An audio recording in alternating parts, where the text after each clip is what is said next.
ay rated SPG. Striktong patnubay at gabay ng magulang ang kailangan. Maaaring may masiselang tema, lengguwahe, karahasan, sexual, horror o droga na hindi angkop sa mga... Namatay na nga itong si June, subalit sinisisi pa rin nga ni Gerald itong si Robert sa pagkamatay ng kanyang ama. Dahil kung binigyan daw ni Robert ng pera itong si Gerald upang pantubos nga kay June ay tsak na buhay pa nga ngayon ang kanyang ama. Subalit dahil hindi nga niya binigyan ng pera, laking galit nga nito ni Gerald kay Robert.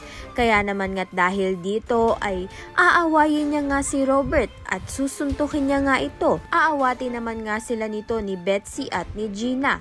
Subalit napahiya na nga itong si Gerald at mukhang lalayas na nga siya sa mansyon nila nito ni Robert. Subalit hindi naman nga papayag itong si Gina na mag-isa ngang lalayas ang kanyang asawan na si Gerald dahil hindi nga siya papayag na masira nga ang kanilang pamilya. Dahil dito sasamahan nga niyang maglayas itong si Gerald. Subalit pinipigilan naman nga sila nito ni Robert.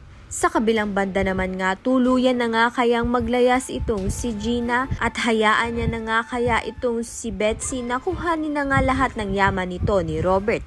Kaya naman nga't yan at iba pa ang dapat nating pakaabangan. Maraming salamat sa iyong panonood.